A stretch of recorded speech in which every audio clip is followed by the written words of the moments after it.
What up? Come on in. What up, MTV? I mean, New Covenant. Welcome to my crib. Come on in, let's go for a tour.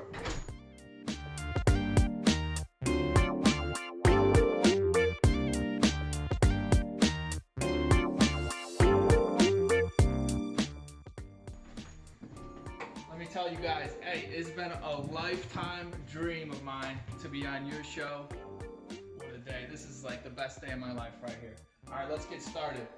Right here, we got the living room. All right, we got a good setup. As you can see, a nice solid circle carpet there. Plush couches. I mean, these things are broken in. All right. If you want to sit on our couches, you are going to be extremely comfortable. You're going to love being a part of our small group. We got the best couches probably in the city of Buffalo. So we got couches. All right, over here, as you can see, we got a nice TV set up as well. We got some beautiful worship playing. Super important to have worship in your home as a part of your small group experience. Come on over here. This is just extra, but I'm going to show you our elevator because it's kind of baller. But here we go. Oh! Someone was saying in there. Oh. Sorry, guys. You're in my prayer closet now. Oh, okay. Sorry about that. Rebecca was in her prayer closet. She's in there probably 8 to 12 hours a day praying for her small group. So it's true. Super important. If you're not always praying for your small group, I don't know what you're doing. Okay, that's correct. Step number 1 to having a great small group. Correct. Prayer and worship. All right, let's keep going. Let's check out the dining room. This is a great room for fellowship. As you can see, we've got some key components of the small group here. Delicious dessert. Sorry, you can't eat food through a camera. Doesn't that look wonderful? We got some snacks. And obviously, one of the most important things you can have.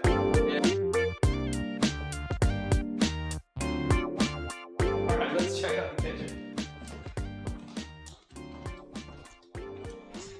So you can see our kitchen is relatively clean right now. It's not always like this. We got 3 kids. Definitely. This just happened about 10 minutes ago before. Yeah, we got it done. Shooting. We got it done for you guys because we love you. Let's check out the fridge. Everybody knows if you go on Cribs, you gotta look at the fridge. Not much going on here. We've got a pretty big assortment of foods. We do a lot of Hispanic, a lot of Greek, a lot of Italian. Rebecca, she can fire up anything. And you gotta have this stuff, bubbly water. Okay, if you don't know what that is, get your hands on some. It's scientifically proven to add 12 to 20 years to your life.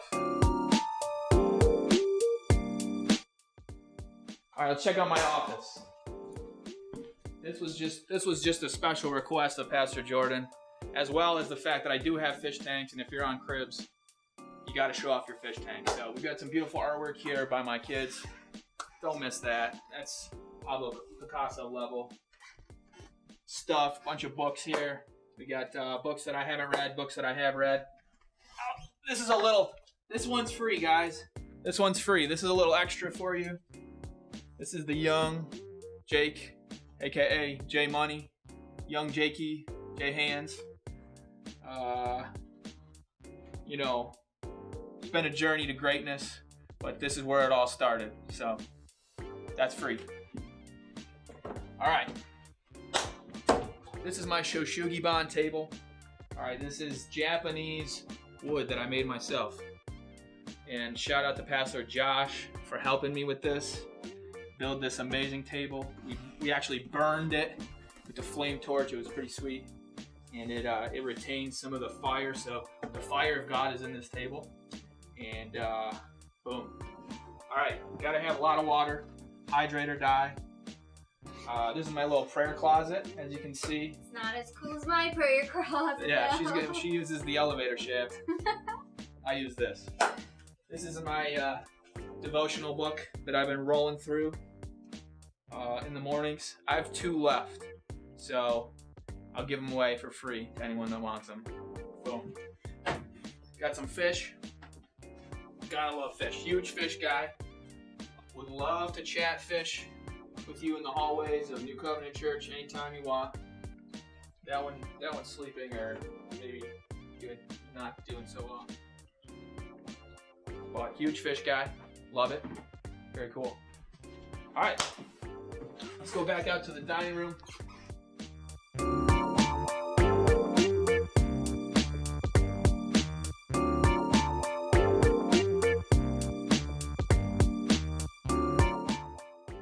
We have a small group expert with us today. It's a great occasion.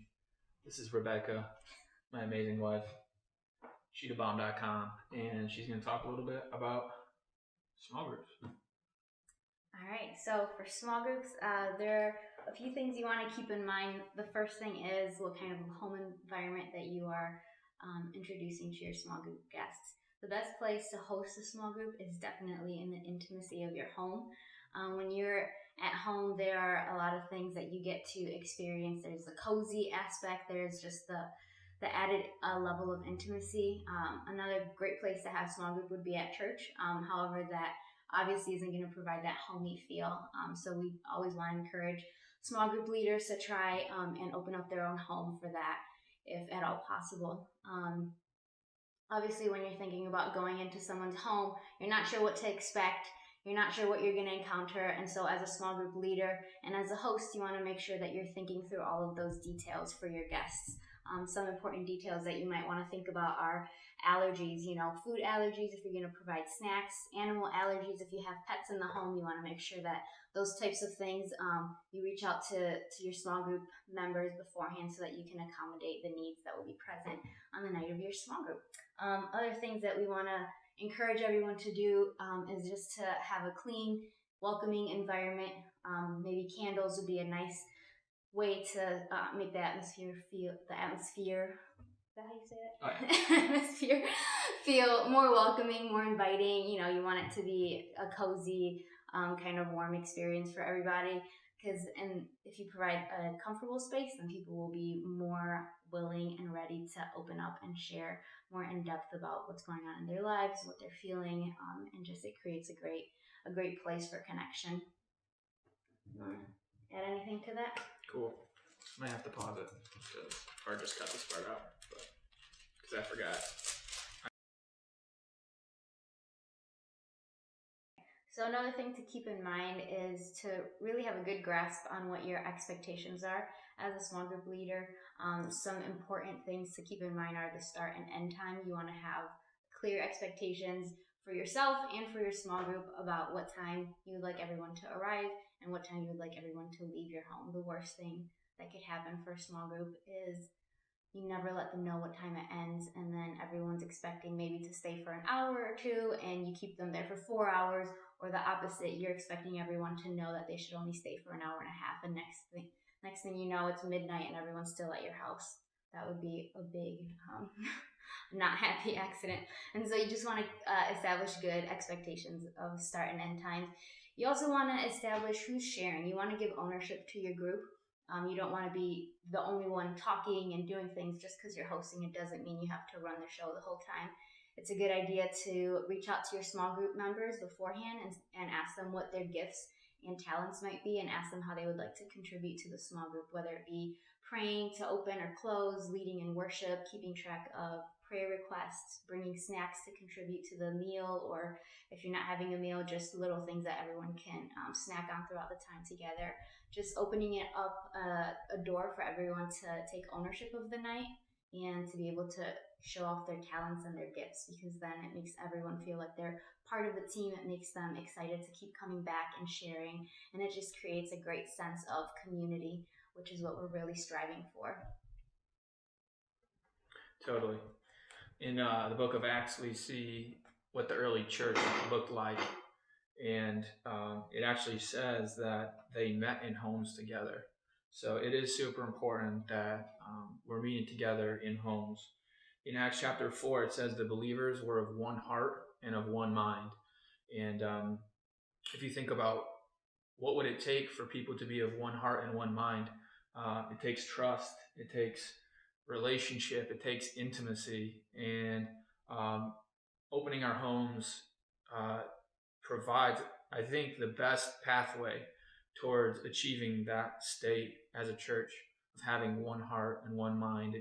Walls come down, you feel like you're at home, you feel like you're in a family. And so super important that we really look at Scripture and say, what did the early church look like? And we should probably be doing the same thing. Obviously, it's a different time period, a couple thousand years later, but it's the same Jesus. And Jesus is intimate with us. Why can't we be intimate with each other? In the end of Acts chapter 2, it says, now all who believed were together and had all things in common. Can you imagine what that might look like as a community? And sold their possessions and goods and divided them among all as everyone had need. So continuing daily with one accord in the temple at the church, but also breaking bread from house to house. They ate their food with gladness and simplicity of heart, praising God, having favor with all the people, and the Lord added to the church daily those who were being saved. So I don't know if you can totally make this connection, but hey, let's look at it. What if meeting in homes actually translated to the Lord adding to the church and to people being saved daily? We'll leave you with that thought, and hopefully everyone has a small group at their home. But that might be a bad idea, because then no one would actually go to the small groups. Everyone would just be in their own homes. So we'll figure it out. But thanks for being with us. Thanks for coming to our house, and we love you guys. God bless.